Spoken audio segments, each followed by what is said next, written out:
All right, cool. That was weird that I did that. All right, how's it going, everybody? Had a little bit of technical difficulties with like putting up the stream, but we are here. We got 12 minutes till the stream starts. Let me know what you guys are thinking is going to be showcased or not. I would love to hear. I don't think we have any news. We have 11 minutes. I want to watch one video while we wait, though.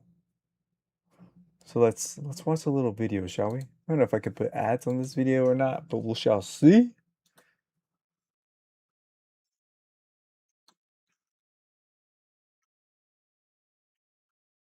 I'll turn them off.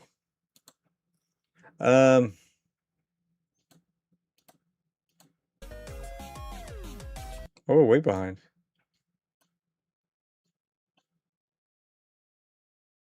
Can we reset this? 10 minutes. Put that down. I kind of want to watch the rest of this video. So if you guys don't mind watching the video with me, let's take a look. Solo play, PvP, and the monetization of the game. So first of all, we now have a much clearer explanation of what you actually do in Noticeful. The game is a 4-player PvE action game. You form a party, accept missions, and travel through large areas while fighting normal enemies, collecting items to strengthen your character. You can travel on foot or use a mount. Now, the actual Gamescom demo puts you through 3 different boss encounters. That's pretty cool. The finished game will have missions that how's it going, everyone? Boss fights, apparently. We've also hold on. Hey, how's it going there, Cloudy Mind? Man, I am just waiting for the showcase to happen. It is going to be 9 minutes and 30 seconds away. I was just checking out another video while we waited, so we're not just looking at a screen. Thank you for being here. I have no idea there's Sac City. Yeah, this game is like Elden Ring, Night Rain mixed with Monster Hunter. Today at Gamescom. According to this, and from the gameplay you're probably seeing on screen, Noticeful has rideable mounts. We're going to be able to get it's pretty interesting. Which is actually possible. This is called Noticeful. It's going to be a free-to-play game. I don't know when it's going to come out. It is by HoYoverse, people who make Genshin Impact.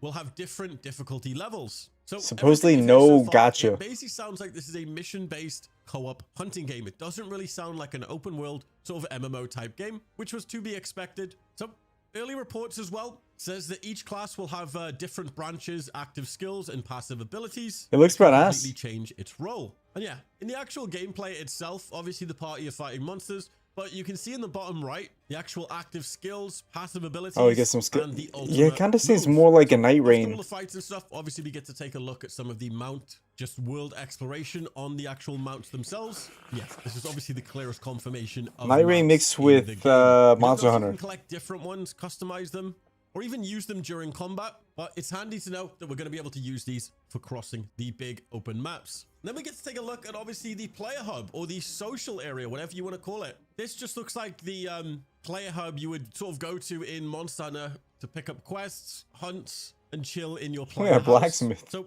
it's really cool that we're getting this in Noticeful. So the first bit of gameplay that we get is the fight showing the Maldrake Rider. Seems like once you do it. Hold on.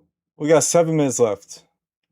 I'm hoping that we get some news for MCI today, like maybe a deep dive on what the gameplay is going to be like. It doesn't look like every single one of the bosses is going to be a monster, and it's really cool that we're going to be able to fight these humanoid, big, hulking creatures. I did say that DLC came out for Scott Pilgrim EX. Only humanoid you fight, but apparently this is going to be I did see that stage boss fight where it's like Drake. The rider falls off, you fight him, and then I enjoyed sort of Scott Pilgrim EX. Celestial form, which was it my favorite beat 'em up game? Maybe if I played with other people would have been, but the hype wasn't there. It seemed like when I played it and engaged with that content, so I don't know. I did have fun though. Alongside the normal combat controls as well. It also shows the weapon that you're using. Similar to Monster Hunter, I'm assuming each weapon is going to play different. So obviously if you're using a sword, it's going to be some type of special sword that can maybe transform into like a huge celestial wolf claw, which is insane. That's pretty cool. Really interesting as well, we've actually got blocking abilities as well. And one of my favorite things is we actually get to see the damage numbers. We love those juicy damage numbers. And if it's a different color, I'm really hoping news about MCI. They said soon. Now, in this next fight, we get to take that was like over a week ago. Gameplay. Two of the people in the party are two different bow users. So I feel like we might hear something today, or something about Absalom. That's my two guesses: Absalom or Marvel Cosmic Invasion. I'm gonna call it, and you'll see why in a sec. But before we get into that, you'll actually notice something right at the start, which is really easy to miss. The sword and shield user times, I guess, their defensive ability with the monster's attack, which creates a massive sort of stun on the monster, and it seems to stagger him. I don't know if this is unique to just the tank, but I wouldn't be surprised if you're going to be able to sort of do like a almost guard point or just guard type of block. Now, that move right there is Iron Eye's move. Almost ethereal light bow. They charge up this huge. Yeah, fingers crossed, man. I'm really excited. It'll be pretty cool if we get both. Attack, and the other user is using this darkness type of bow, and they actually transform. I'm assuming they use their ultimate ability, and they're actually able to fly.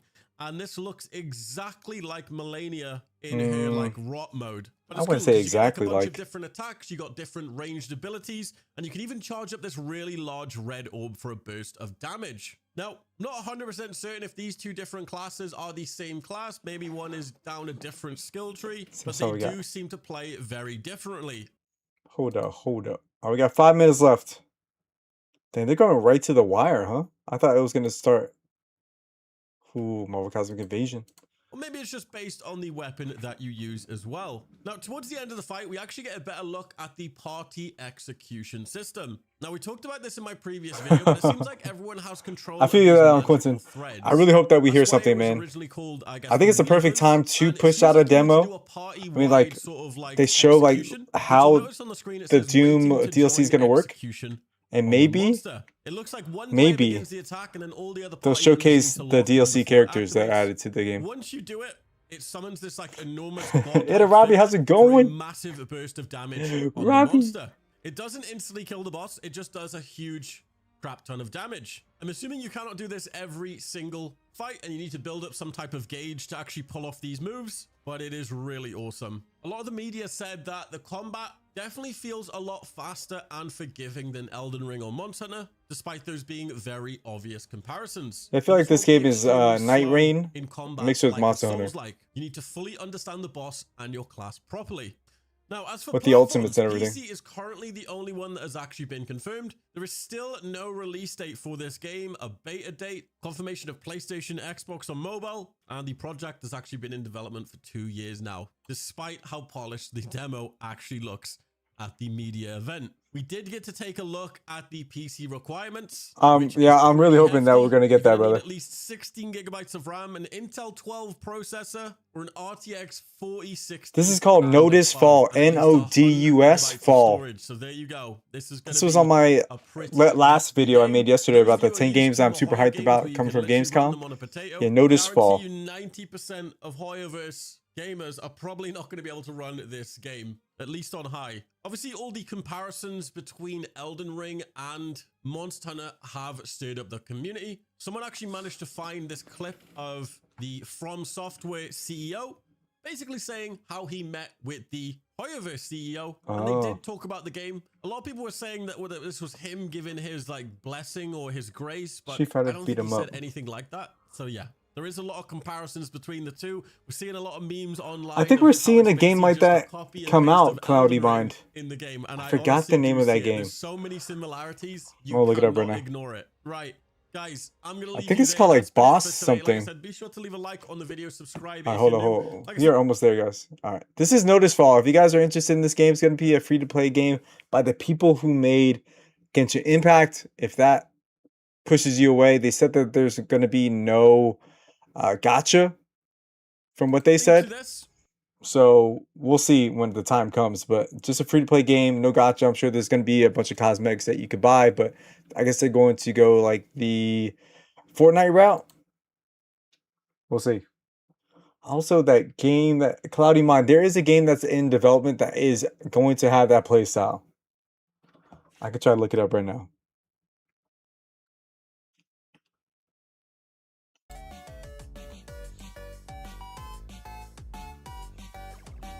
Yeah, Nodus Fall. It's a game that's on my radar for sure. I'm psyched about it. I love, like, if you guys ever played Elden Ring, Night Rain, just that co-op element with your friends, I just love it, especially like in a Souls-like game like that.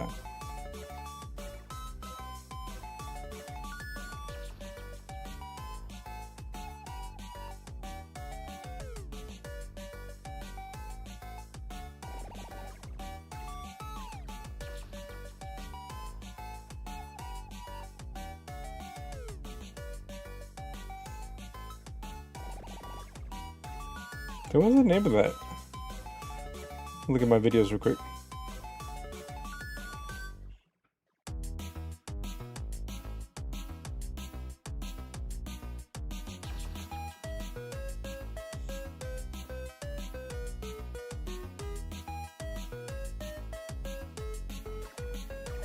Oh, it's gonna be a Marvel project like Genshin Impact? I can see that happening. How's it go there, MK? How you guys all doing today, man? I'm trying to look up a beat 'em up game that I covered not too long ago. I forgot the name of it.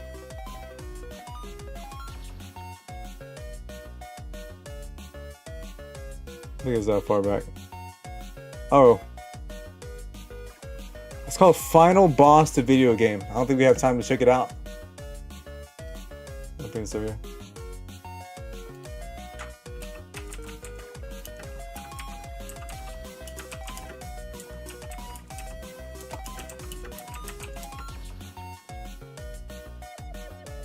Oh, 9 seconds, guys. How's it going there, Solo Mon? How you guys all doing today? Thank you guys for showing up, man. I appreciate your souls. I really hope that we see something. Turn off this chat here. Hopefully we see something cool, man. Let me know how the audio is. If I need to turn it up or down, let me know. Every year, hundreds of independent game developers flock to Gamescom to get their games into the hands Let's of go, players. Gino. Welcome to the Gamescom Awesome Indie Show 2026. I'm thinking either MCI news or Absolute news. Most impressive, most ingenious independent games From this Daimers year's today. Gamescom. You can expect exclusive trailers and gameplay reveals, in-depth game previews, and interviews with the people bringing these games to life. Alright, cool. A game about just walking around in this environment. So don't go anywhere. Aw, man, if we get a Toxic Crusaders release, that'd be crazy. Also, if you guys are wondering about that new beat 'em up game, is this one. Final Boss. What's up, everybody, and welcome to the Gamescom Awesome Indie Show. That's the beat 'em I'm up game Jame that turns Hatfield, into coming a to you fighting from game. IGN's Los Angeles studio. Gamescom is a celebration of gaming worldwide, and every year hundreds of studios from nearly 70 countries around the world make their way to Cologne, Germany to share their work with you. And the Gamescom Awesome Indie Show is a chance to showcase some of the coolest new projects from independent developers. You might know some of them, others might be brand new, but they're all doing incredible work.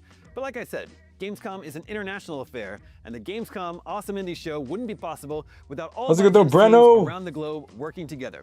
It's time to check in with my esteemed colleague across the pond. You Jame never know, Douglas. Dr. Wolf.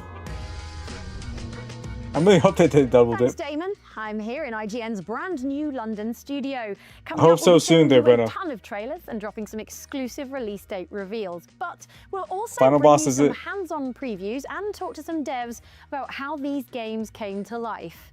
In just a moment, we'll hit the Gamescom show floor to see some indies out in the wild. Well, that's a but fun one. first, there are millions of games out there to keep track of, and here at IGN, we pride ourselves on helping you find what to play next. Scan the QR code on screen and you'll be able to easily wishlist any games shown during the Gamescom Awesome Indies show or elsewhere in our Gamescom coverage. Now, let's hand things Let's over to go. our field team. It'd be pretty cool if they showcase like how the mechanics Jame. You're work watching the in the new Gamescom game Awesome mode, Indie if they Show. show it, We're here on the Gamescom show floor, and it's massive and full or of incredible video the games. two heroes That's that right, are and in coming. just a bit we'll get to play some awesome indie games, but first it's time for some trailers. These next games take a classic idea and add a whole new spin to them. Let's take a look at our first batch of games right here on the Gamescom Awesome Indies Show. See what they got.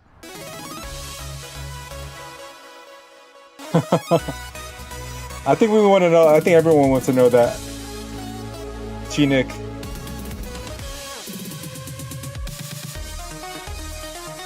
This has the Tron vibes.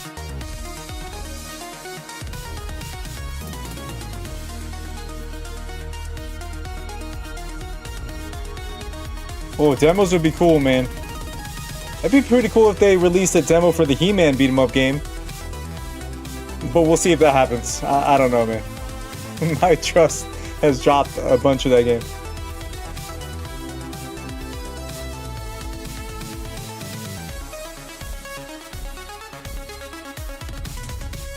I just hope that they put a spin on the survival mode, like you actually get to go through the castle.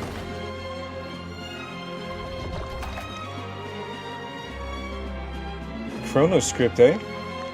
This game looks cool.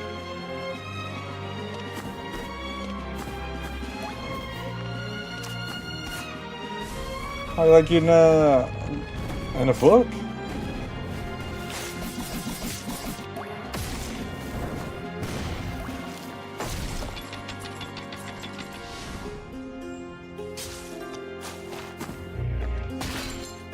We've been seeing a lot of Metroidvanias lately.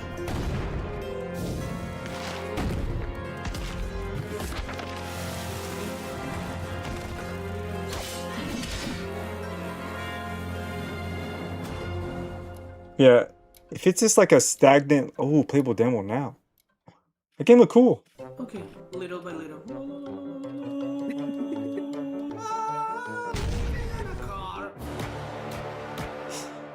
Keep going, keep going. I agree there, Willie. They should definitely. I'm scared right now, but it's okay. We got this.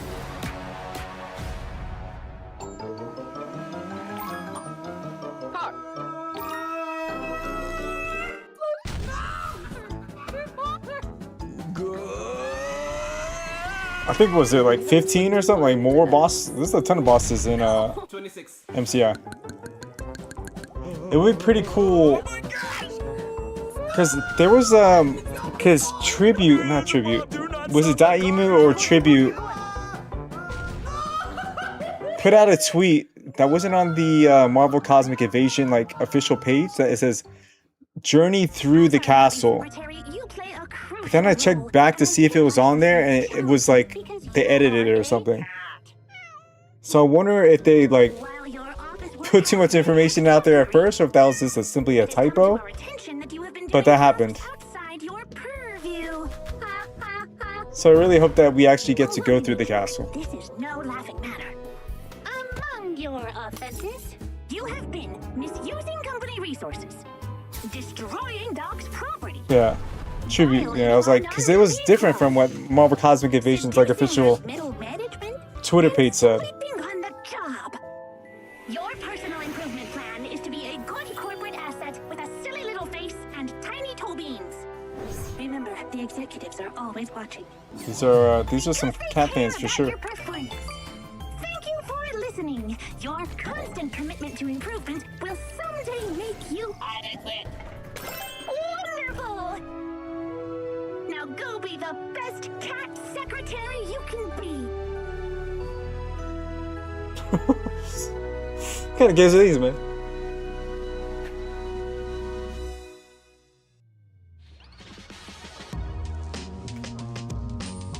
Oh man, I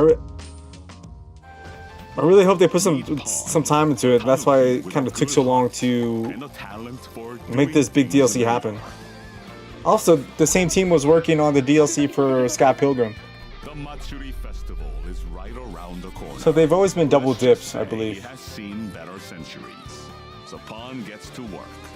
A letter here, a package there, and a totally necessary backflip to top it off. Friends to make, games to play. These games, man. To do, stories to share. And a little quiet pride in a job done just right. And our pawn, he's ready to make a difference.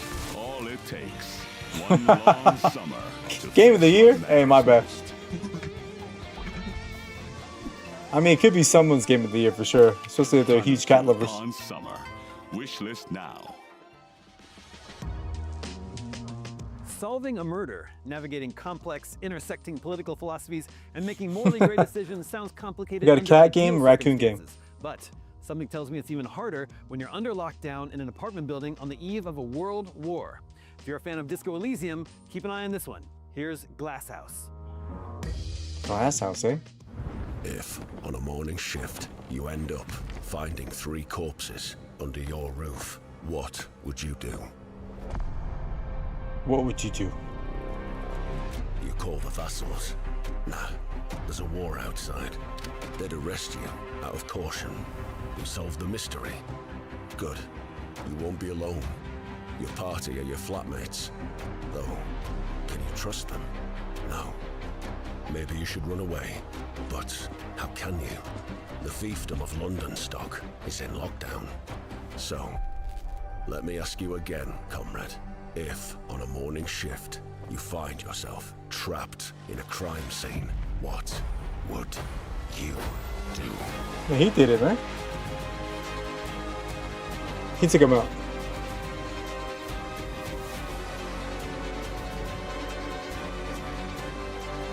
Interesting game. I don't know if it's my cup of tea, but I'm sure someone will enjoy it. It's cool. Oh, jeez.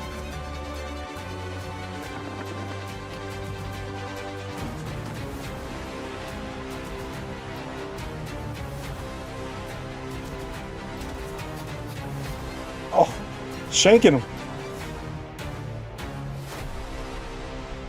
Glass house.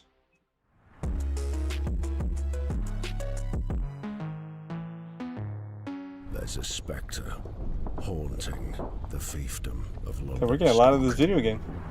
Trapped both in his lockdown apartment building and the dystopian society of London stock, Wildemar is having an extremely bad day. Stepping into his shoes in atmospheric isometric RPG Glasshouse means dealing with the demands of the strange and abrasive residents, wrestling with a web of competing That's one way to do it. ideologies, and investigating a triple murder, all with a blinding hangover.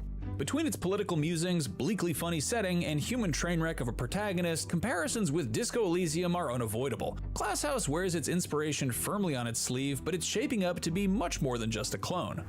One standout is its turn-based combat. When things turn ugly, you're free to turn to fists or any weapons discovered during the investigation, rolling dice to inflict damage on the opponent's broom health. to the face? But words can also be just as impactful as violence.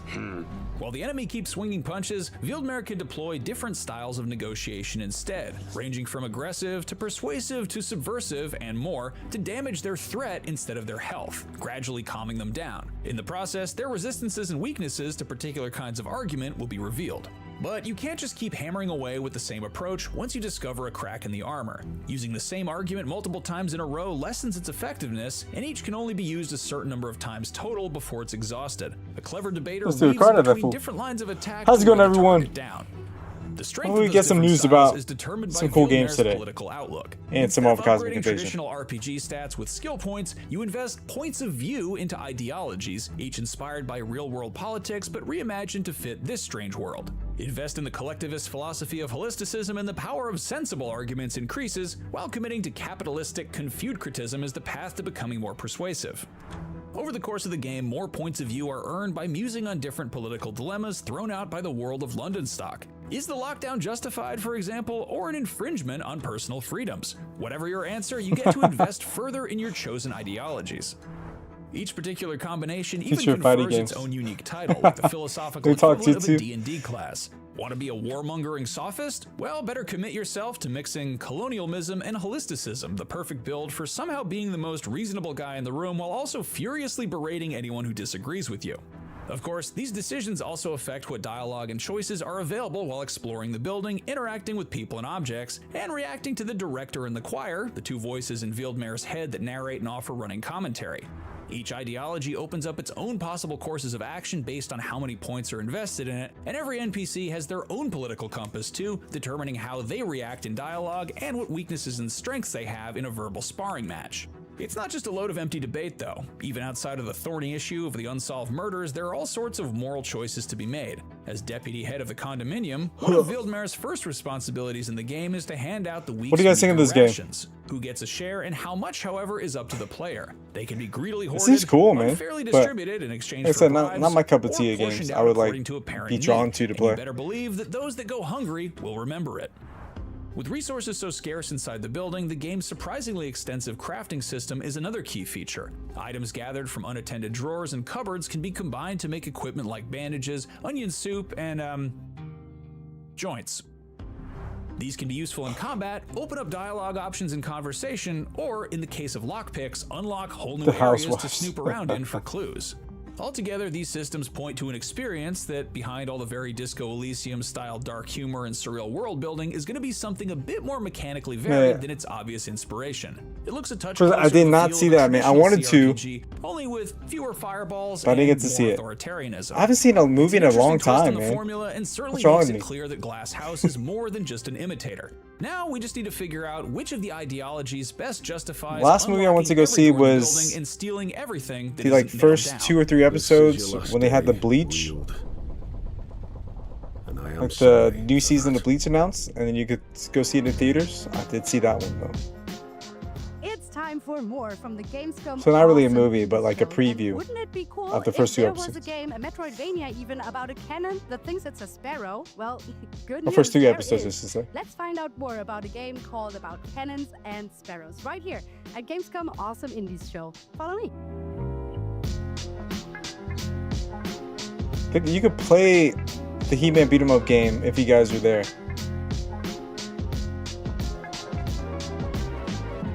I gotta see it, man. About Cannons and Sparrows is a Metroidvania action adventure Bleach. with a little Yes. cannon which That's hatches awesome. from an egg and thinks it's a bird. He cannot shoot at the very beginning, so he tries to find its own ways to solve problems. The title, it's a German phrase which means to crack a nut with a sledgehammer, so to put too much effort in something.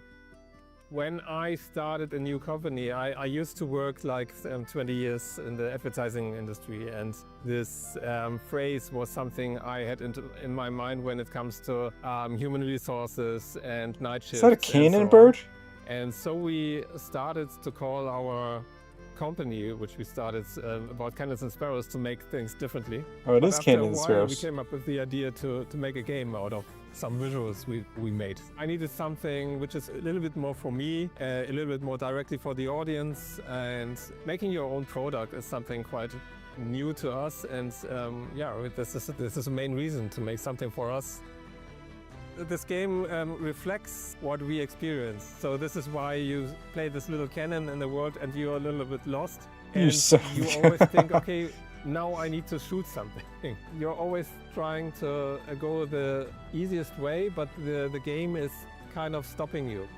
And when we started, we thought, okay, what is the easiest way for us to make a game? And we thought about a platformer. And after we showed our first concept, Yeah, we got a lot of couple animal solid, games. told us, okay, What's it? this have to be. I know I get to try out the It's not He-Man beat 'em up easiest way game to- either. I really hope they to announce make a the demo. first That'd be steps pretty into cool the for us to gaming play. development. At least the first stage or 2. I created all those characters by sculpting them in VR. I really had a burnout these days.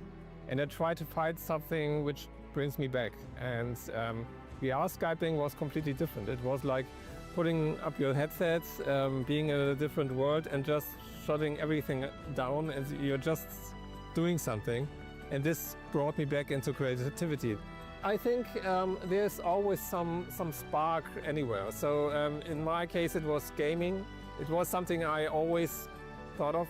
Since I was a kid, I wanted to make games, but I never was able to. And so the Unreal Engine and the modern, the modern tools are helping me with that. And maybe for others, the sparks is somewhere else. So like when I started sculpting with something, maybe A lot of took out animal some games so clay, far. some real This is a clay, unique take though. do You're something like a with little that. cannon bird.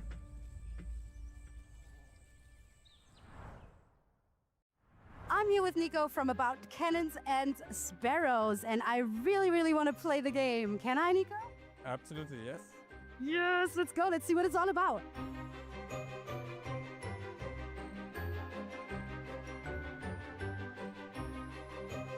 So I got to play a bit of the demo, and to be honest, that is very, very fun. Like usually, like jumping and all that is not like my go-to games to play, but this one looks so Or cute. platforming. I think the cannon is very smooth to handle. It felt very natural.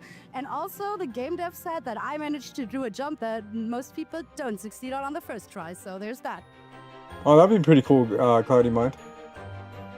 Okay, so here I am, the backseat gamer number 1. How are you enjoying the game so far? What's your first impression? Yes, it looks really cool. I mean, the idea is quite funny because I'm a flying cannon and I'm not yet able to shoot, I think. But and flying. I like it, yeah. That was a lot of fun, and to recognize that and your amazing achievement in this game, we have something for you. Special category. Whoever approved this, thank you. What kind of award is that?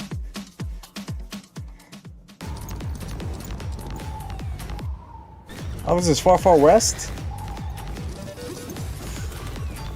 This game has gotten raving reviews in early access. It's like a 98 on Steam. It's crazy. It looks cool. I gotta pick up this game soon.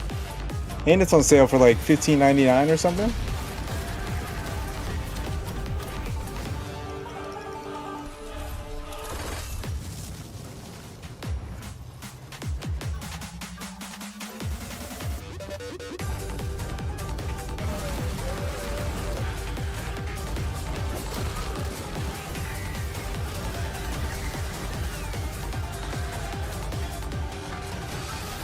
A camel game. Not a camel game.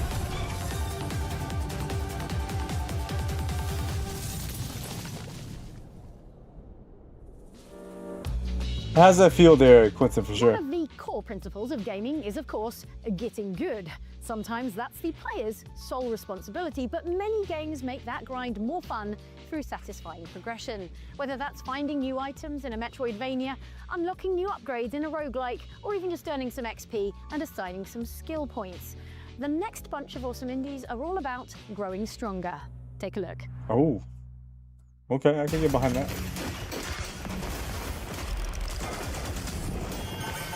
We got a ping pong machine game? Pinball. Oh, that's awesome. I always dug pinball machines, man. I thought they were pretty cool. Oh, are so pretty cool. Remember like Sonic Pinball back in the day? That game was a hoot.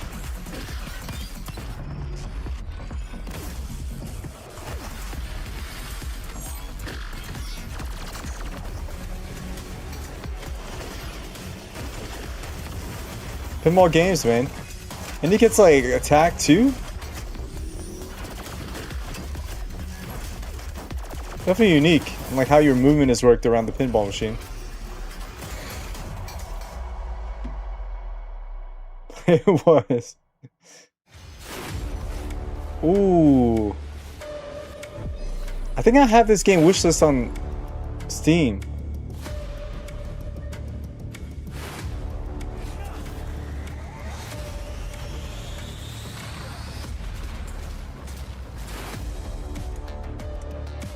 Sacrifier.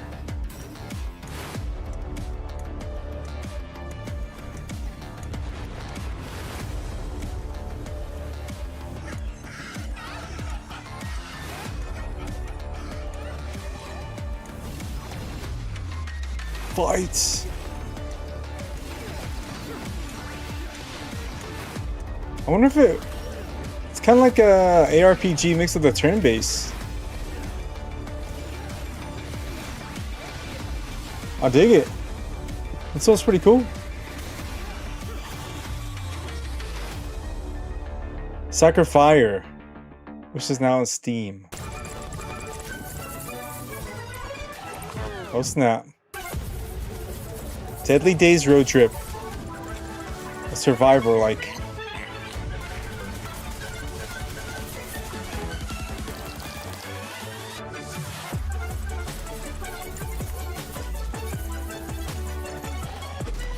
On this one. Oh jeez.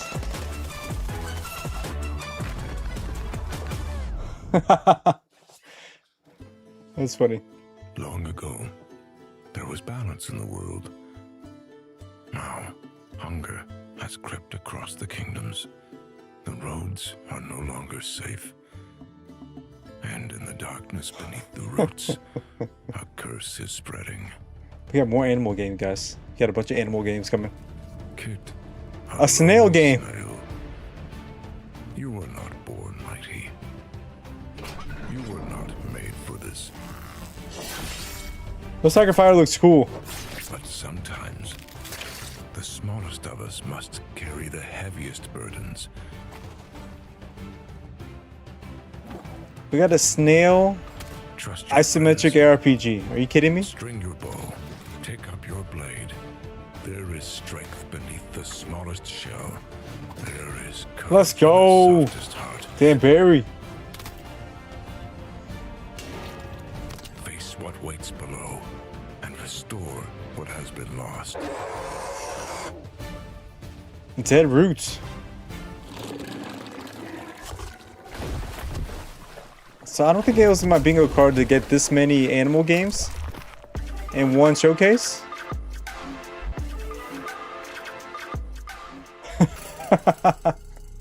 We did get a snail game before GTA 6. That's hilarious.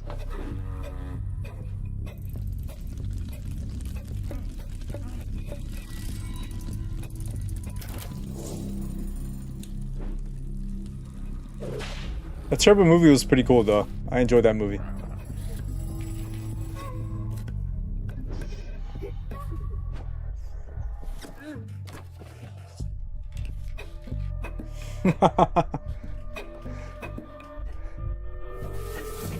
But we got a witchy game. Oosh.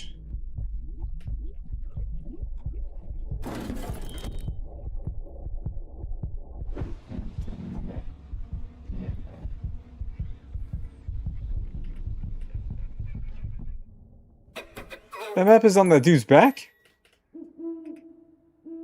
Interesting. Up next on the Gamescom Awesome Indies show, a first-person horror roguelike about descending into hell, and you'll only survive the horrors that await if you play your cards just right. No, I mean literally, because it's also a tarot-based deck builder. Have a look. What the heck? There's a bunch of different genres in one.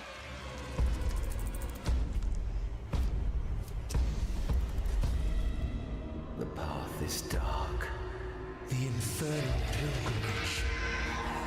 Do not fail us.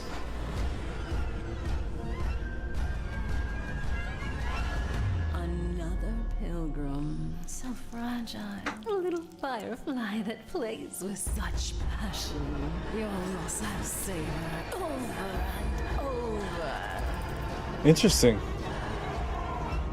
Build your deck, strengthen the souls of your cards, and sacrifice others. For your freedom. No chains, but pilgrims bound must play or be consumed. I really hope that we get to see MCI here and they showcase it. Or like I think that or Absalom we might get information for. Oh, hands-on. Been getting a lot of hands-on. Furious, a chance at redemption. In this roguelike deck builder, just making it to the card table is a tense scramble for survival. Oh no, but scary. And then it's time to try and outplay a terrifying ghoul who absolutely loves making eye contact. Infurious is a unique combination of first-person horror and tabletop strategy set in a truly unsettling vision of hell itself. With only a lantern and a deck of cards for protection, descending through the layers of the underworld is a daunting task. In Infurious, hell isn't an inferno, it's a cold, deathly place built of cavernous structures through which gaunt creatures creep. Though the game's 9 levels are inspired by Dante's Divine Comedy, there's more than a little Lovecraft in here too, in the impossible architecture, eldritch symbols, and the slowly draining sanity meter that serves as your health. It's a world as visually arresting as it is disturbing. The souls that haunt these foreboding halls seem lost, like they've forgotten their purpose. Some lie catatonic on the cold floor or pray hopelessly, while others simply stare at you as you pass. But some of them, and it can be difficult to tell which until they spring to life, are hunters ready to relentlessly pursue a tasty traveler. Yeah. After several minutes of quiet exploration, It's like more of like a magic, everything from the magic gnarled card hands game. reaching out of the walls to shelves of severed heads whose eyes follow you as you pass, a sudden pursuit is a shock to the system. Some monsters can be warded off with the lantern. That but lamp its looks like it's supply of from light Lords is of the limited, Fallen. burns faster when held out defensively, and it doesn't work on the more distorted horrors. A little stealth can be helpful, but inevitably sneaking soon turns into panic sprinting to the next safe room with echoing footsteps a hair's breadth behind every step of the way. Survive these encounters and the reward is to sit down opposite a creature much like the ones that were just trying to make a snack of you and play some cards. The deck is made up of two things: major arcana of the tarot, such as the Fool, the Star, and the Wheel of Fortune, which serve as your minions, and stat buffs that can be applied to those minions to help keep them alive and battle the enemy. The arcana are deployed across a trio of lanes, one in each, and once both players have taken a turn by playing 3 cards, they attack whatever is in front of them in order of their speed stat. If that's an enemy arcana, they'll deal damage to it. If the lane ahead of them is empty, they'll attack the other player directly, removing one of their 5 lives. The rules are simple, but there's a real tension to these showdowns that echoes the horror of the exploration side of the game. Each card can only be played once, and if an arcana dies, other cards have to be sacrificed to make that lane available again. So just throwing minions in the way of enemy attacks is a survival strategy that very quickly runs out of steam.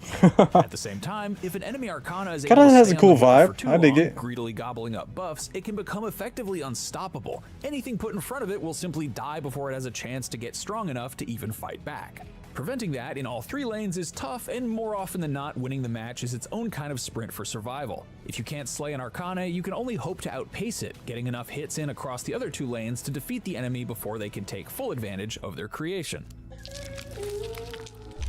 See ya. Win, and the reward is a creepy treasure chest that opens itself, wizened arms extending to offer a choice of new cards to add to the deck. At first, the differences between arcana seem subtle, but their unique stats, whether higher in attack, defense, health, or speed, have a big impact on how they're best used and kept alive, so it's wise to consider each new addition carefully. The ultimate goal of Inferius is to descend through the 9 layers of hell: treachery, lust, greed, anger, and a few other unsavory themes, and to defeat the bizarre demonic rulers of each one. That is, if you can survive the mutant babies, fleshy spider monsters, and much worse things that stand between you and the card table. Death isn't the end, at least. It's just a one-way ticket back to Limbo, where resources gained during the run can be spent to enhance and modify the cards like a ahead of the roguelite. next expedition into the pit. What awaits at the bottom as a reward for all this hard work? Well, we shudder to think. This is your infernal pilgrimage. Whoa. I had to jump down there.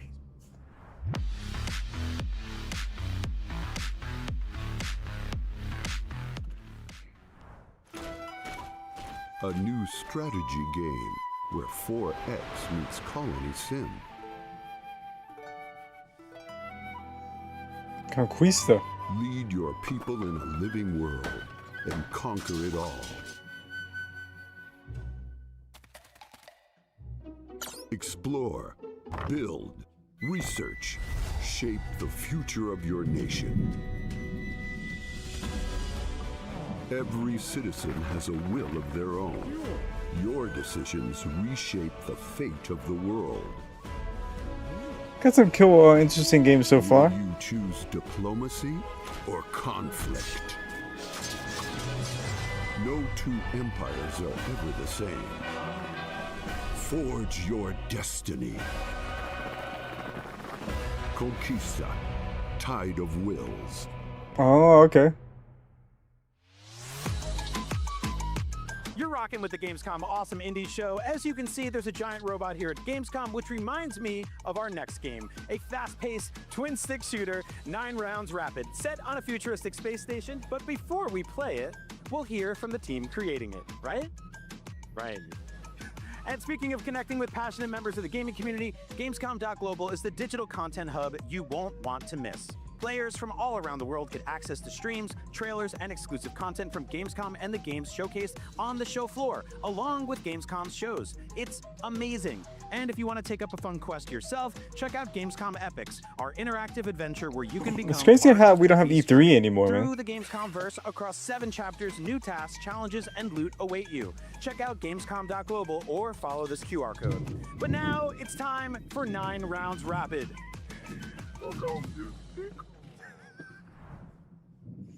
9 My rounds name is Joe rapid. Plant. I'm a director, lead artist, and a dev of our game 9 Rounds Rapid.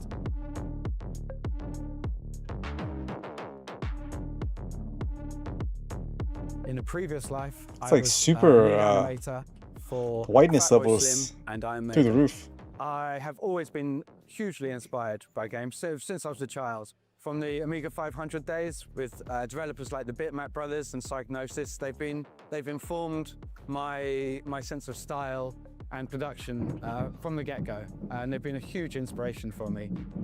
The art style always comes first. I can't help myself.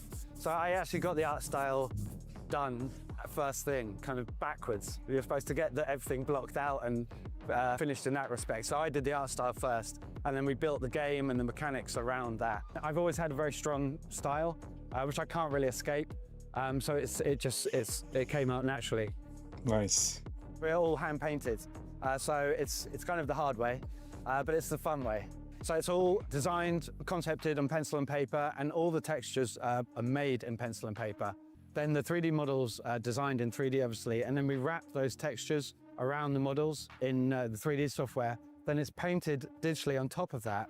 But then for the hero models, then we re-flatten all that, print that out, and then rework into the original work with more ink work, and then re-wrap it, re-project it onto the models. Through the process of building it up that way, you keep a kind of organic feel to the work. There's more of me in it as well. It's very fun, it's very satisfying, and the end results speak for themselves, I'd say.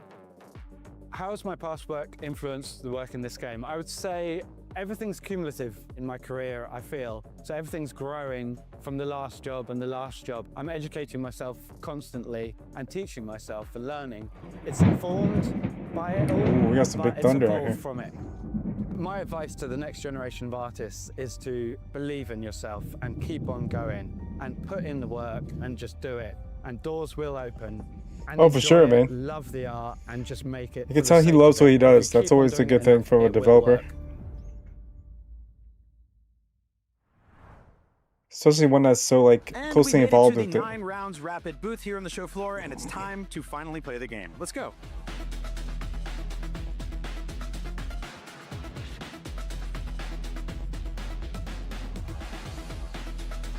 I had so much fun playing that. That is incredibly tense and challenging, and I almost died like 50 times, but I kept going, and I killed everything I could until I couldn't. That is exactly the kind of game I love. It reminds me of Smash TV or other old school arcade games I used to play, twin stick shooters. It just feels great. The weapon upgrades are awesome. I love the art direction and the robot enemies and everything. It is exactly what I want to play more of. But hey, I should probably let other people play this game too, so let's go see what the folks at Gamescom think of it.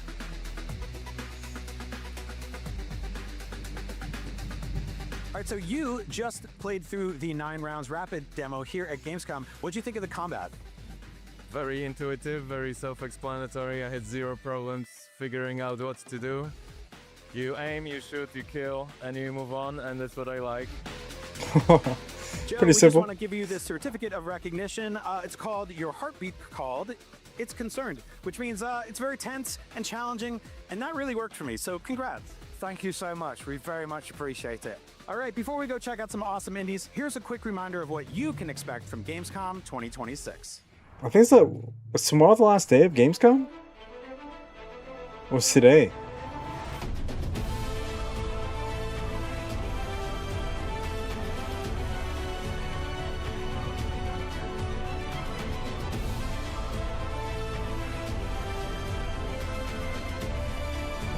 It's a huge event, man.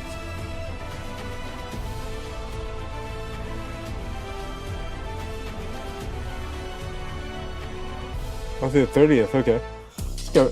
Going into next week? Over the weekend, I guess.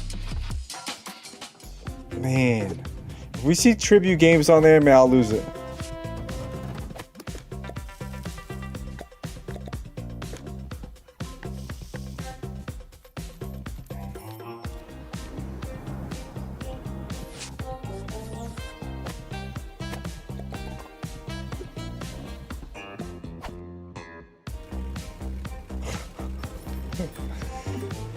Interesting.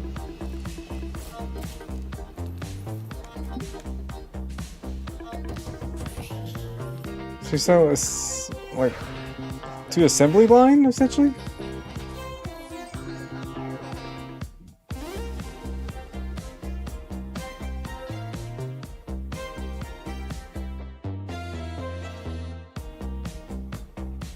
Demo out now. Sign up for playtests. There are countless artistic mediums that can be used to tell compelling stories or deliver stunning visuals, but one thing that makes games truly unique is their ability to turn players loose in a whole self-contained microcosm they can explore on their own. Up next, we're checking out a few awesome indies that we can't wait to explore for ourselves. Take a look. Let's see it. Oh my god.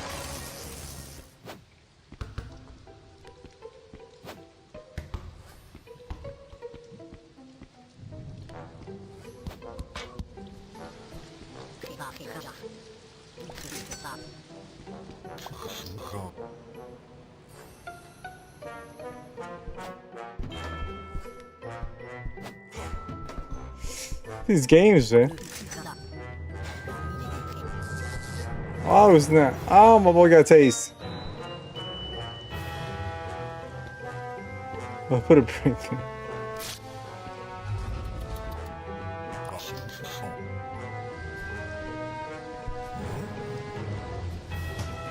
There has it, MK.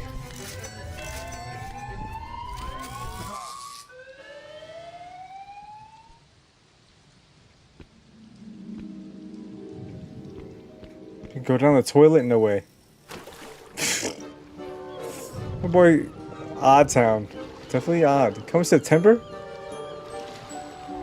That doo-doo on my band's face? In Cairn, you ascended Mount Kami with pro climber Ava, exploring its secrets and pushing your climbing skills to the limit to reach the peak.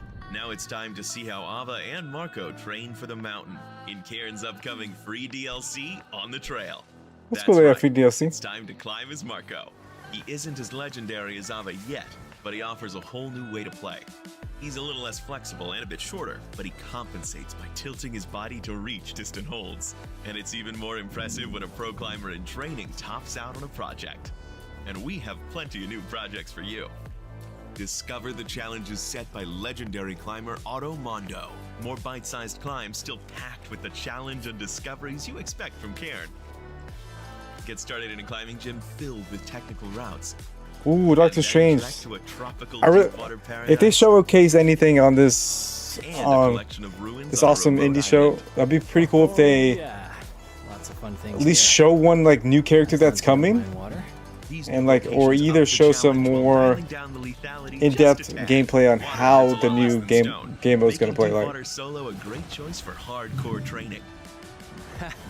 I made a splash. However, you'll still start from the bottom if you fall into the drink.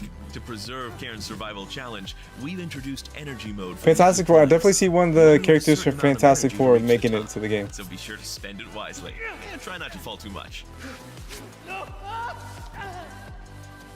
From Boy, died in a split. hangs to the climbing gym of your dreams, On the Trail brings you more of the sweaty controller climbs you love from Cairn, with exciting new twists. Marco and 3 new climbing locations will be waiting for you when On the Trail releases later this year.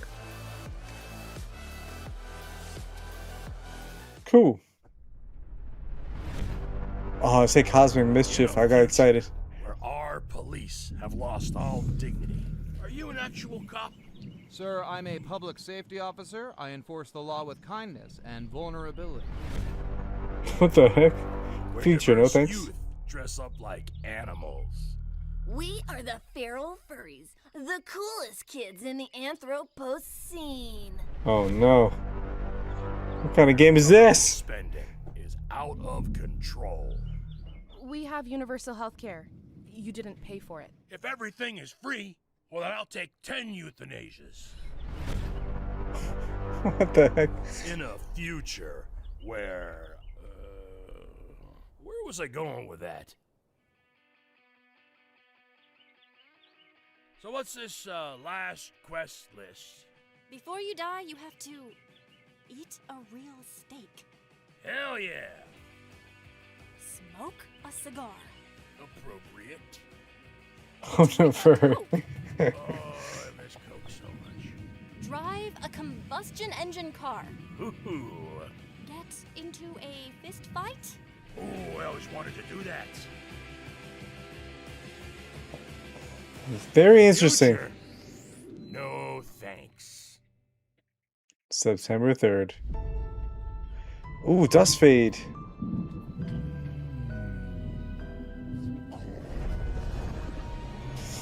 This game is out now. It got like pretty good reception from what I saw on like on Steam page. Guys like that PS2, PS3 platformers, I think this game will be right up your alley.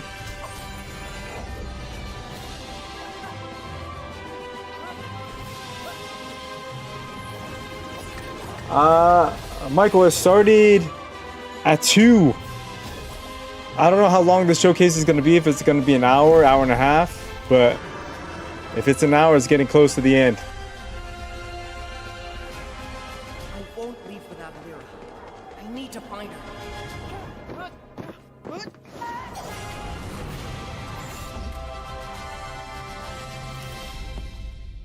Dust Fade out now. Critical Reflex. Welcome to System 60. You've been hired, which means that in this training video, you'll learn everything about your new workplace. Your primary responsibility at System 60 is testing our new products and identifying any possible bugs. You'll be using our revolutionary geometry testing system. The bugs can be found anywhere inside, so be very observant when traversing the virtual landscapes. But thanks to the world's first fully visualized bug detection, even a brainless mannequin has a chance at success, which means so do you. While System 6D is a technology company, our greatest asset will always be our people. Guys, how am I supposed to work under these conditions, huh? You can look forward to free lunches. Margo, that's what I'm hoping, man. Is that copium of me to think of that? Maybe. Shape of the future. All you need to do is answer the call. After all, we've already hired you. Back in 2010, the release of Limbo revolutionized the narrative puzzle platformer. Since then, games like Inside, Little Nightmares, and Reanimal have explored shadowy new corners of that particular subgenre. Our next awesome indie has similar vibes, but features an extremely novel mechanic that should majorly shake up gameplay. Here's a look at 4 AM right here at the Gamescom Awesome Indie Show. 4 AM, huh?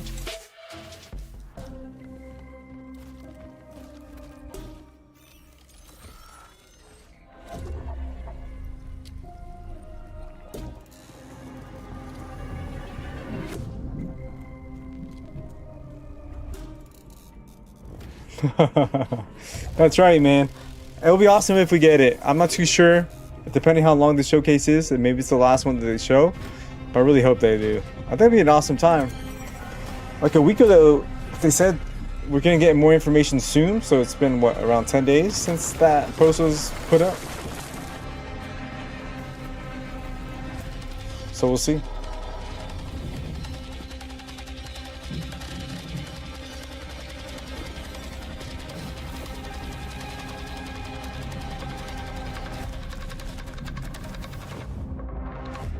This game looks pretty cool.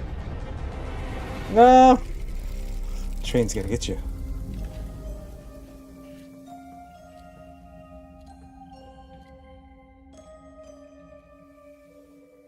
Ooh, demo out now.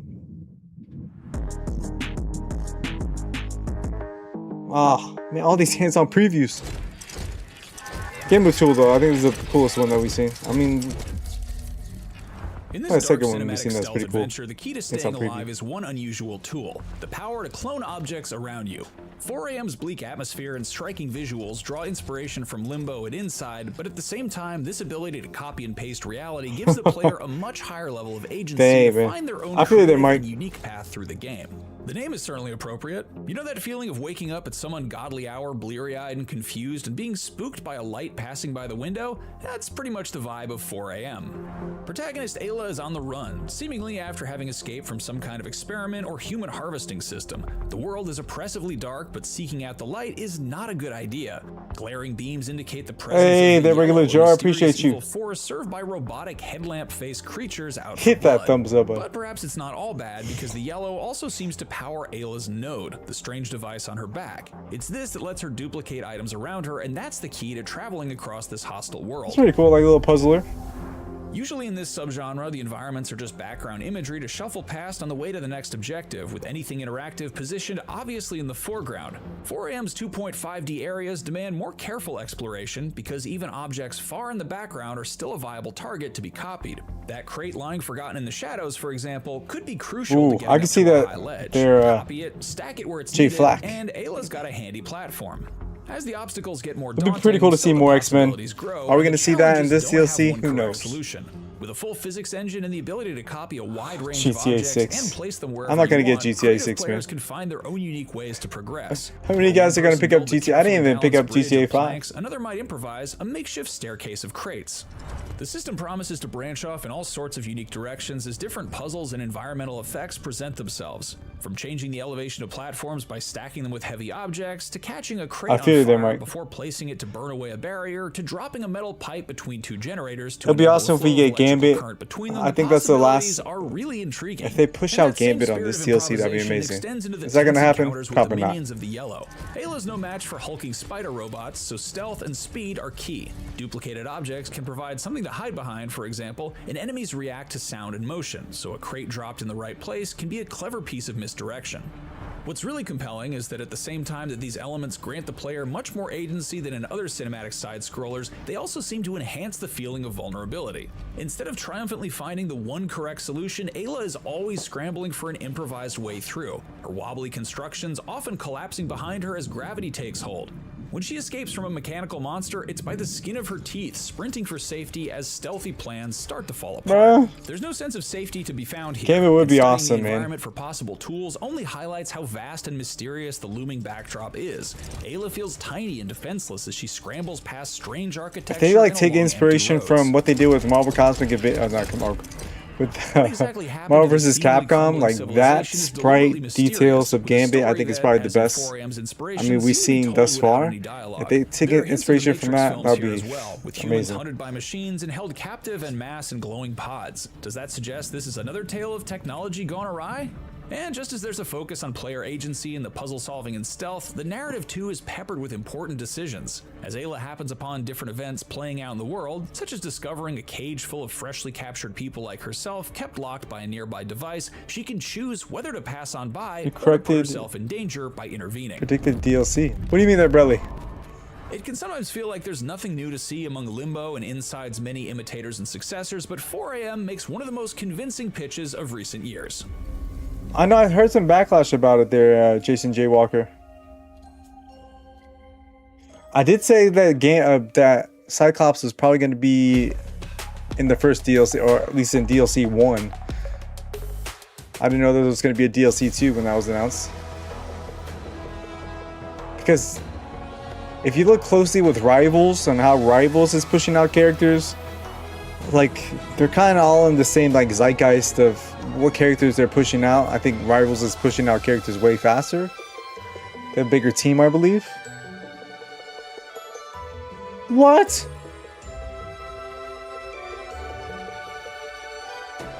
No, but did they say that it was going to be co-op though?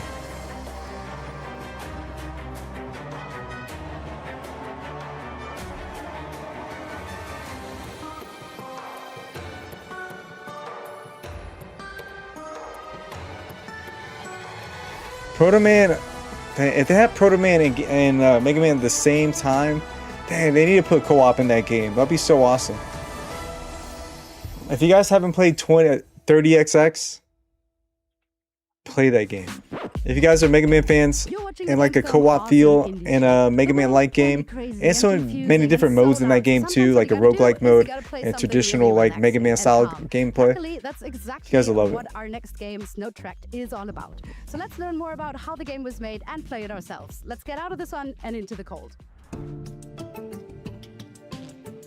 Hi, I'm Victor, and I make the game Snow Tract, which is a simulation of you just being a kid See when they're up dash. in winter in a beautiful landscape, and you can roam around. Man, that Mega Man game looks cool, man. It's finally also getting a new one. being a kid for me is. But like I said, if it's co-op by your curiosity and crossplay, so you don't have any demands on you from the outside. Come on, You're man. like, oh, I wanna go Capcom, that let it way. happen. So Let it be true. That's the game I wanted to make, and it felt right to have it around sort of you being a kid. I think I've always liked snow and how light falls on snow. And I'm inspired by a lot of other things like sci-fi and those things I've done for work. But for my own game, I wanted to do just nature. So I moved up north to like almost a polar circle. You just kind of walk around in environments like these and make tracks and for sure they're not here. Snow and stuff. When you go to a small Dang, community like that up north, I think they're holding out. Friends with kind of your neighbors. Capcom's holding out to their own event to speak upon like how gameplay is gonna go. Like, there's some guy moved up here, and they could see me recording sounds outside, and moving up there has been like a journey to find sort of calmness. So, like in the game, a place to kind of unwind for a bit. I found that it's actually a window where you see in to the river below. To me, winter is one of the seasons, right? And I think humans, we also have seasons where we go in and reflect on things or rest for real. And I feel like we're not always doing that in our culture. Like we're always on all the time. This is a game a lot about reflection and sort of rest and all those kind of aspects. Wait, a cozy survival game? I wanted to see if I could make an environment or a space for you to be in without me giving you points for it. Like if I remove the points, would you still want to be in the environment? And not anti-game, but a different type of project. Seeing how nature is up there has been really inspiring. And then a surprising thing was also with sounds, like the absolute quiet that you can find up there. And it's not like if you have headphones and it's quiet like here, it's quiet like all the way to the horizon. That's been really cool and inspired me to for the soundscape in the game. There's good things if you have a connection to a place also. So I think this showcase might be longer than an hour. Fingers crossed. Also see things you can really value in We'll see if that the happens. place you come from. Also, I want to thank you guys for being a part of the stream. Just watching along with me. I appreciate you guys. Out of the sun, into the cold. I've arrived at the GameStop for Snow Tracked, and we're gonna check out the game, see what the hype is all about.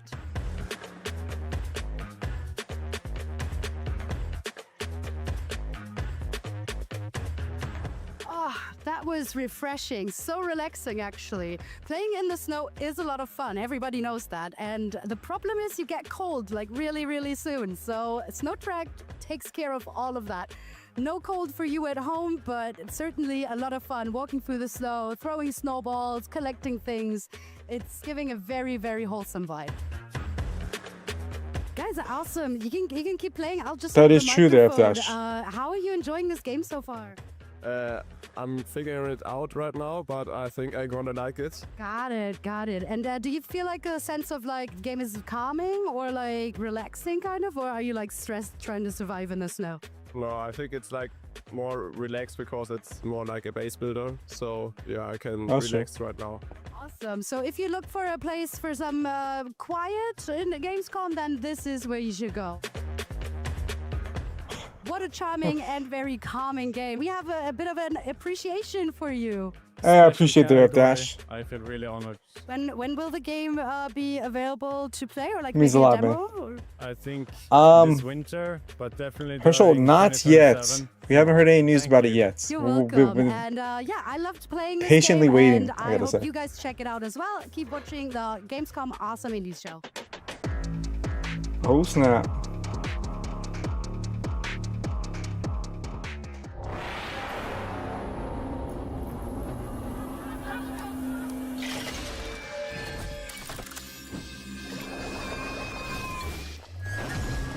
Exactly there, Brelly.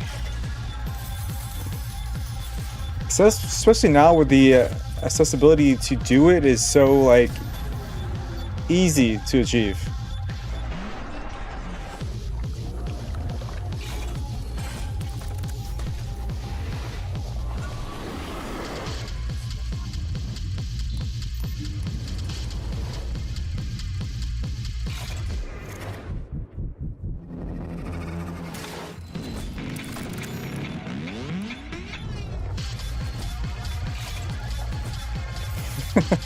You a chef?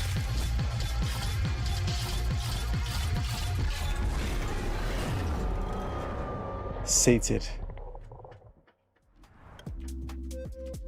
Up next on the Gamescom Awesome Indies Show, a look at some games that are trying new things narratively. Maybe that's telling a story unlike anything we've heard before, or maybe it's dealing with familiar subject matter, but told in a whole new way. In either case, they are well worth checking out. Interesting. I never knew much about my grandfather. Whenever I saw him at the lighthouse, he was tinkering with his cards. Little did I know, he found a way to keep his memories alive. I could see them unfold right in front of me. A card-based game. I followed the path and used what he left behind to uncover every fragment of his memory. And time flew by.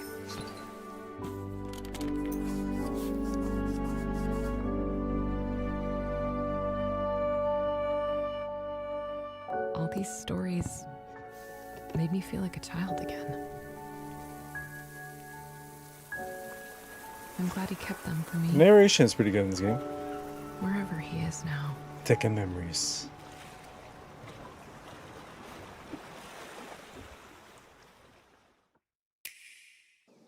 Oh, we got a Switch game, eh?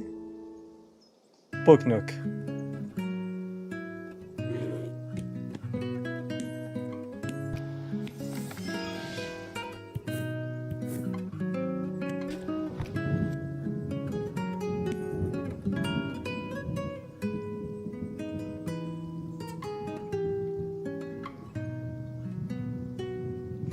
This is giving up vibes. It's up the game. Uh-oh.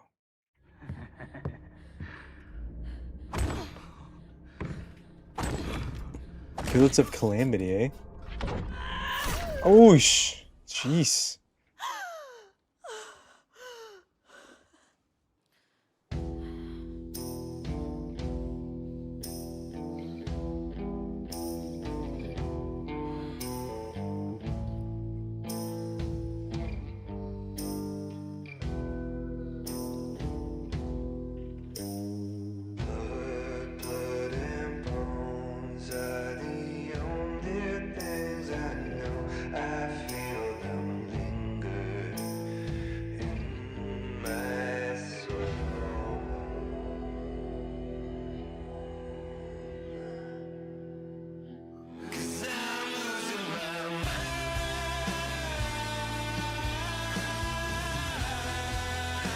Definitely a story-based game.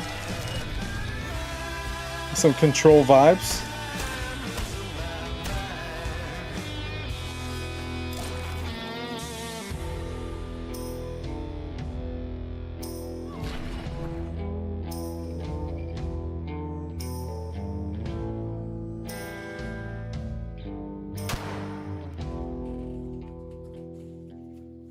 Agni.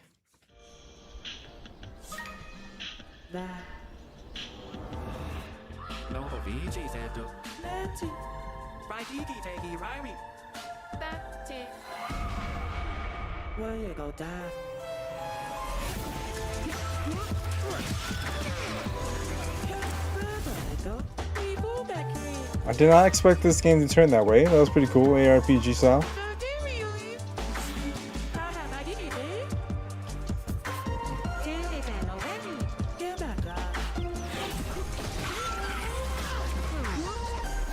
Do you guys like huge narrative games, or you guys like more like just get in it for the combat, in it for the gameplay, or like a mixture of both? I'm more of a gameplay fan, and if the story is awesome included with it, then I'm about it too. You see a lot of games that are like gameplay first and like stories meh or too okay.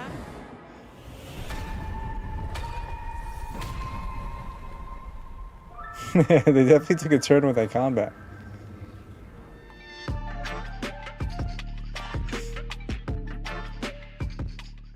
Hello and Nice, welcome John to Carter. Isle Goblin, a game where you and your friends work together to fight off the nasty humans that have invaded your island. Unfortunately for you, it won't be easy, so you'll need to explore for resources, fight humans, steal their strange and mysterious artifacts, and encounter terrifying bosses. Then you'll come home to rebuild your town and help out all your goblin villagers. The NPCs will have little lives and desires of their own, and you can befriend them by giving them gifts, doing tasks for them, or inviting them to come follow you around. Now speaking of friends, the game supports multiplayer with up to 7 of your real-life goblin pals. You can pillage dungeons, Yeah, for sure, Epdash. Yeah, like a mixture of both, but gameplay has to be number one. If the gameplay is fun, publisher, so I was able to quit my job and now I'm working on it full time. It's progressing fast and I'm going to start public playtesting soon, so make sure to head on over to Steam and click this big button here to get in line if that sounds fun. You can also of course wishlist it to get an email when it does release. And with that, thanks for watching and hopefully I'll see you around on Isle Goblin. Isle Goblin. You look pretty cool. There are plenty of games that involve solving puzzles in haunted locations, and lots more that let you dabble in building renovation and interior decoration, and even a few games that feature interactive musical numbers. But as far as we know, there's only one game that includes all the above. Here's a closer look at There Are No Ghosts at the Grand, part of the Gamescom I feel you there, Jason. I feel like from the Gamescom that we did see, or 2 days ago, seems like we're getting more traditional style multiplayer games than just like live service multiplayer games, which I think is awesome. And I'll be your guide to the beautiful English seaside town of Kingswood-on-Sea. And you're going to need a guide, son, because folk have been acting a wee bit strange of late.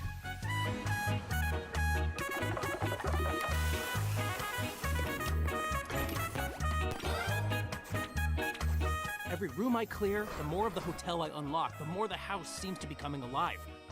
It's almost like it wants to talk to me. Chris, you need to know this house does things. It's Ben Starr? The deeper I go, the more it feels like I'm walking further into a maze.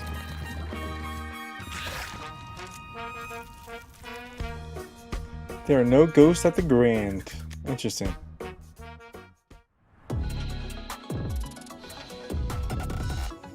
Oh, hands-on preview. No! Looks like I'm not the only one who's been here. Definitely looks like it's closer to a 2-hour showcase. Dang it. Part renovation sim, part Lovecraft. Man, I gotta leave in like 40 minutes, so hopefully we see some information. Flowing with creative ideas. From Not yet there, VG. Musical numbers to busting ghosts with paint and power tools. You're still literally waiting. Stepping into a village's forgotten memories to discover its dark past. It's an adventure quite unlike anything else you'll play this year. It'd be cool if we see it. I'm predicting something from Marvel Cosmic Invasion or Absalom. Those are my two guesses.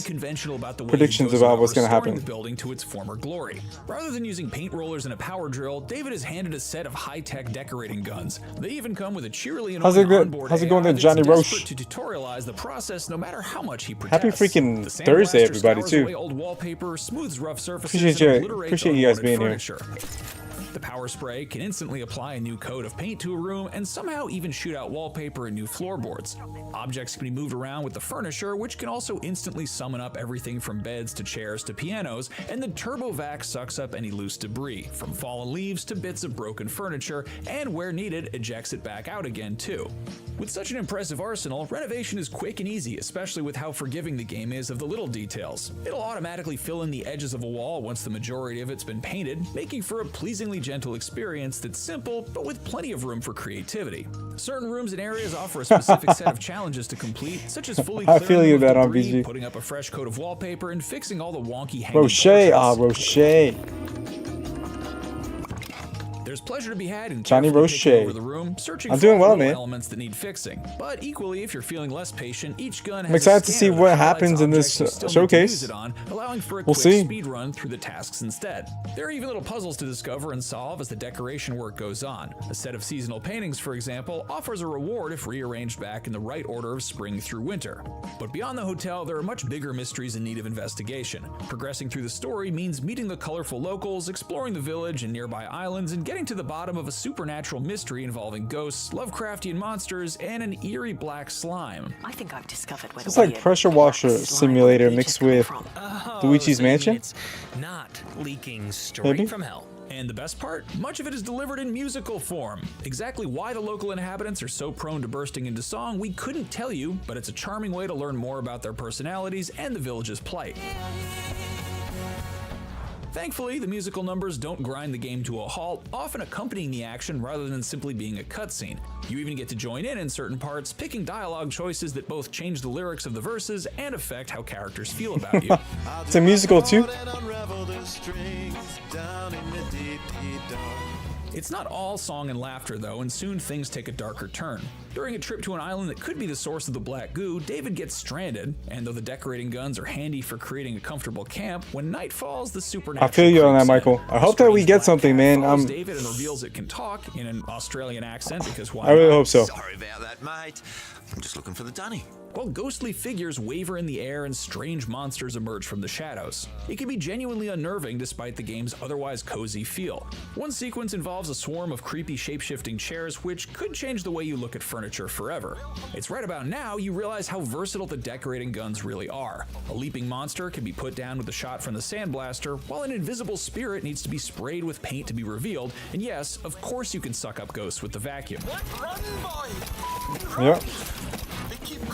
They might just be the key to getting Luigi's some Mansion answers, too. vibes. Exploring at night reveals strange floating memories, windows into moments in the past, but they can only be accessed by making the area around them match how it used to look, so before long David is discovering classified World War II secrets and dark Lovecraftian truths by moving around furniture, cleaning up junk, and arranging books back onto their shelves.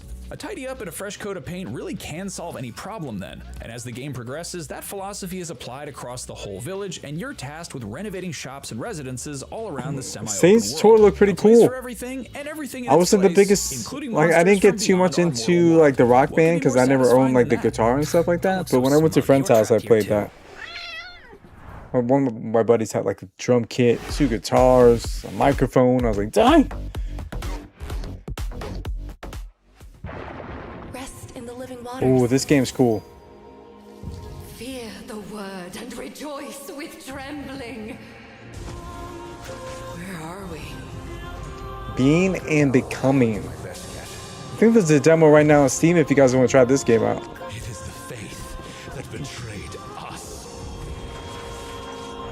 Like I said, we've been seeing a lot of Metroidvania likes. But this game has a cool art style and vibe to it. Oh man, someone else said that about a Street Sharks beat 'em up. I think that would be freaking phenomenal.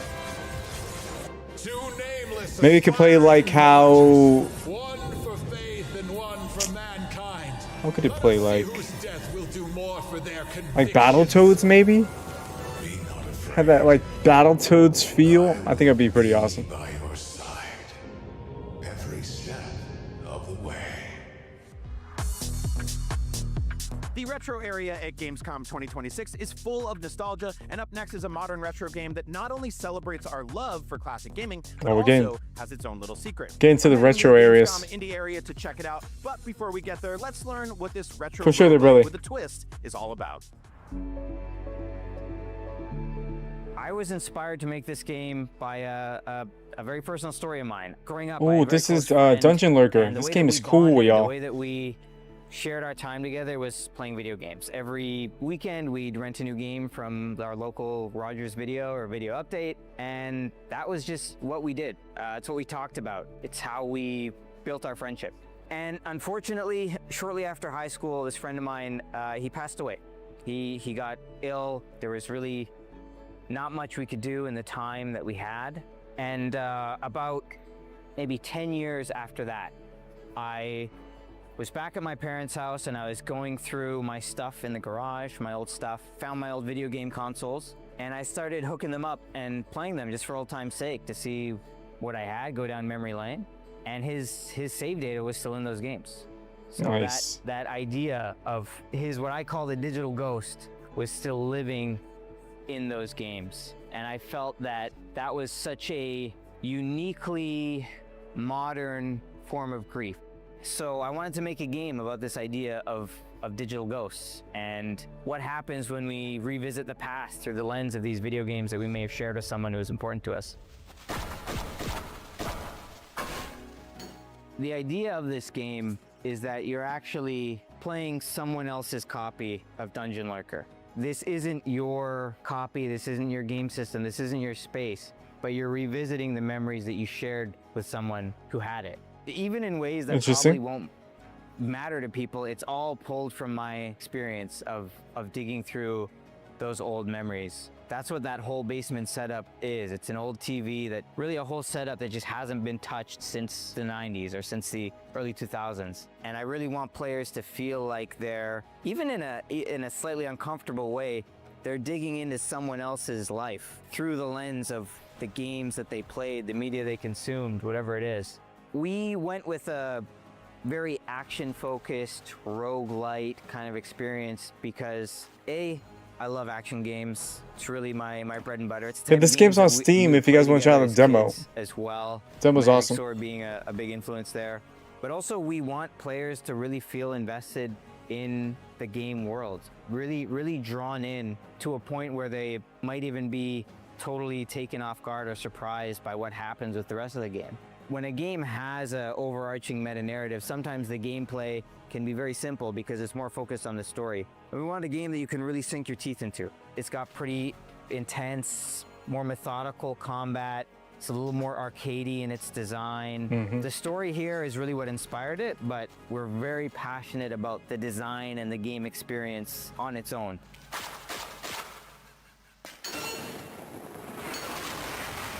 Oh, dang. I think if my friend was still alive and he got to play the game, I think he'd enjoy it. I think do you know Jason J. Walker? I would hope and I would believe How do you get that information? He would appreciate it because I mean there's a lot of stuff I didn't get to say to him before he left. And in a way, this game is a way for me to say some of those things.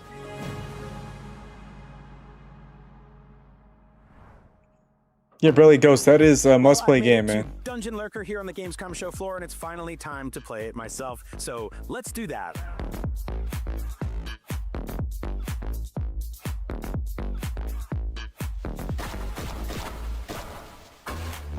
So yeah, Dungeon Lurker is awesome. I'm so glad I got to play it right here at Gamescom.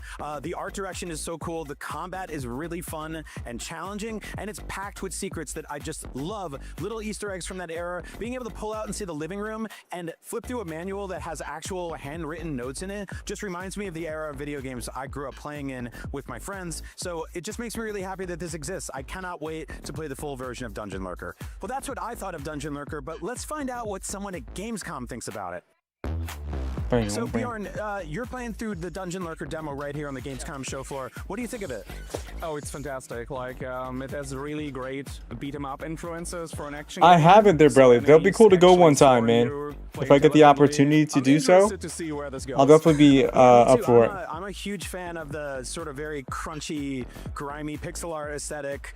The way the camera is kind of panned out a little bit, and Jason, on this angle is really what's this smart. information you got, And yeah, man? all the bells and whistles kind of underneath the hood of like hopping into the manual, seeing the living room, all that stuff is such a nice touch. Also, the creature design is just amazing. I mean, whoever came up with the idea for these arcade cabinets, like, needs to get a raise. It looks great.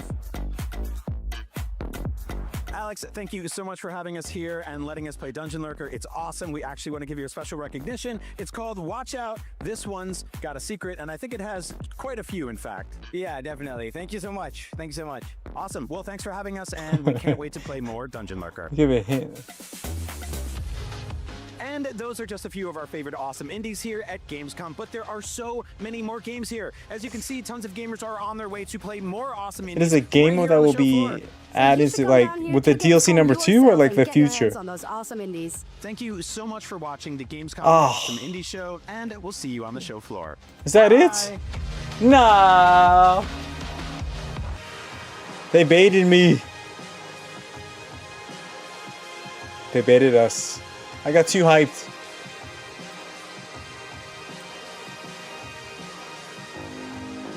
Okay, nothing yet.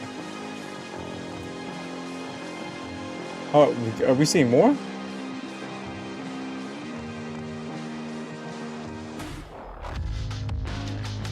Or was that it? I know, man. Nah. I was hoping we'd see something, but like one of my they did. Tribute just to push out the DLC for what? Scott Pilgrim game. So I was like, would we see it today? At least show us something, you know, put a release date out. Doesn't look like that's the case, guys. I appreciate that last year. Dang it, man.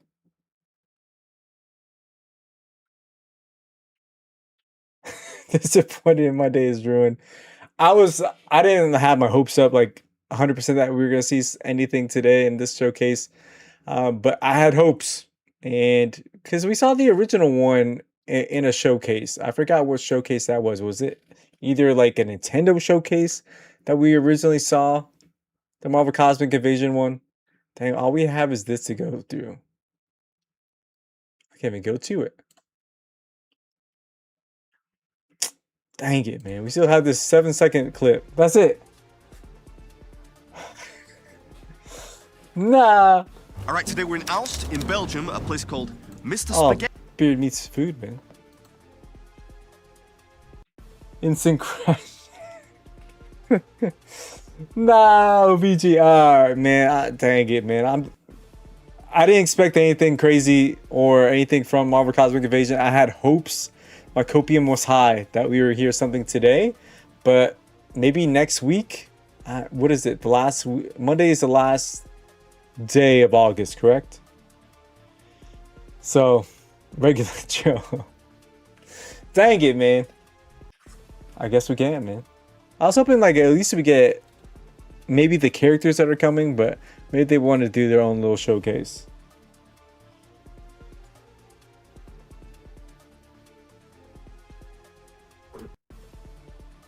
I appreciate you joining there, Cloudy Mind, man. Hopefully you guys enjoyed, man. Unfortunately, we didn't get any Marvel Cosmic Invasion news. I mean, we got some pretty interesting games from that showcase. I think the coolest one that I played was probably Dungeon Lurker. That game is definitely one to look out for. But dang it, man. Dang it. We'll see. Well, I appreciate you guys. I think I'm going to head off. I got to be in work pretty soon. So I'm glad the showcase didn't last too long. Kind of bummed that it didn't show us what we wanted. Let me see if there's any information before I go. This is my top search. He-Man release date. It's still on here as Q3 2026. The lies. And I don't know, that's it, man. Toxic Crusaders?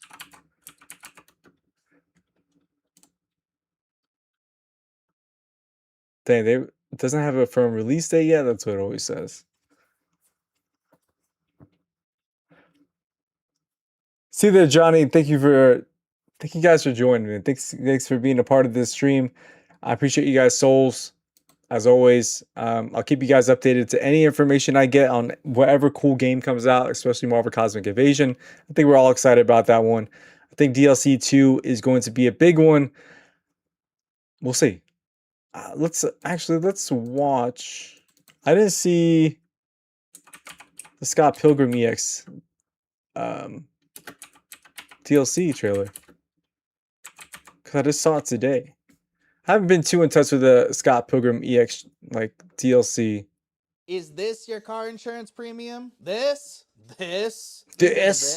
They don't want Damn, us to know that there's an easy way to lower your car insurance cost. What you do is you go to simplify.com and Let's watch this.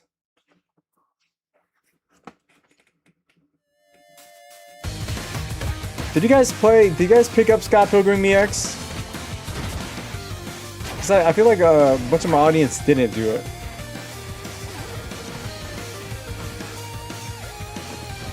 Johnny, I knew you were messing with me, man. They added 3 new characters. That's crazy.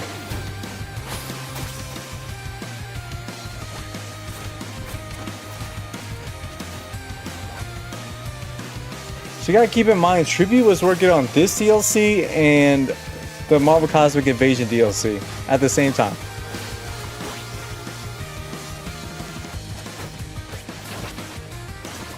Take that regular Joe. I appreciate you being here. I appreciate you all being here, man.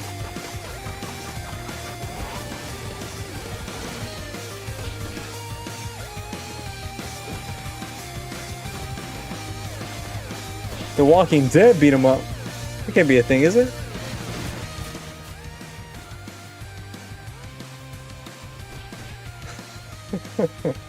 That is talking crazy. Is that real though? I have to check. Oh, they got a scoreboard too, like a leaderboard. Plus a free title update arcade mode. Available now. Scott Pilgrim EX.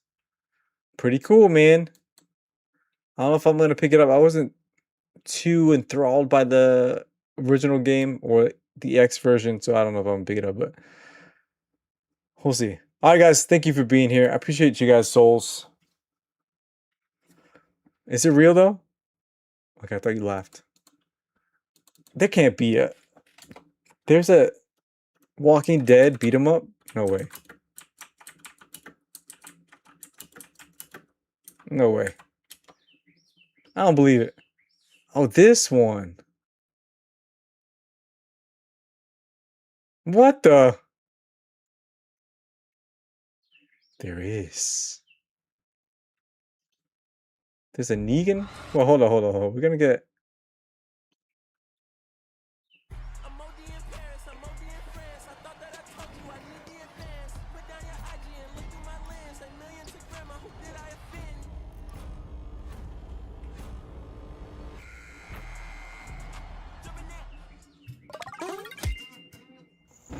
Is this real?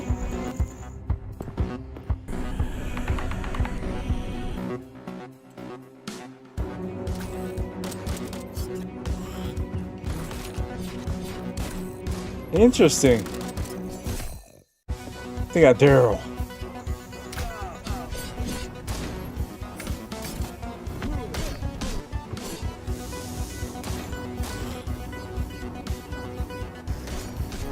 They got weapon skins in a 2D beat 'em up? That's crazy.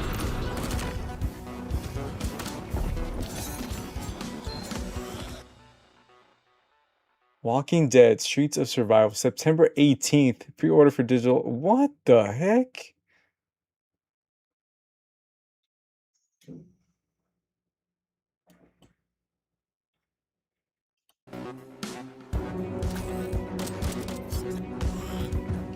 It is real. I gotta check on. Let's see what the price is for this game.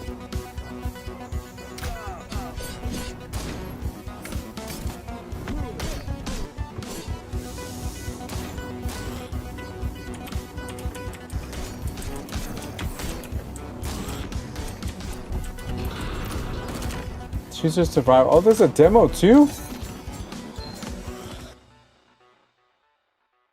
That's gonna be $20.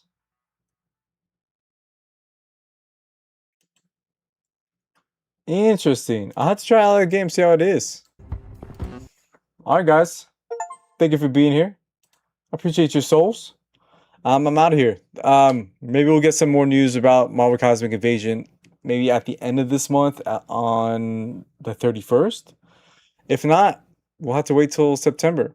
And maybe it'll be released in the first week of October. That's when I think we'll get the DLC. Because I think September is just too stacked of a month to release a DLC for Marvel Cosmic Invasion, even though I'll definitely be picking it up. But there's a bunch of cool games coming out in October as well.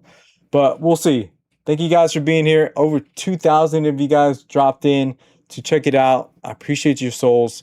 You guys mean a lot to me. Thank you. Thank you for making all this happen. I mean, if you guys weren't here, I'd just be talking to myself. So thank you so much, guys. You guys are awesome. You mean the world, for sure. Thank you. I'll see you guys soon. Let's keep up the good vibes, and hopefully we hear some cool news soon. And there's a freaking Walking Dead beat 'em up game that I did not know about. And it's real. All right, guys. Have a good day. Have a good night. I'll see you guys very soon. Check out my videos, and yeah, that means a lot to me. Until next time, peace. Oh yeah. I'll see you guys very soon.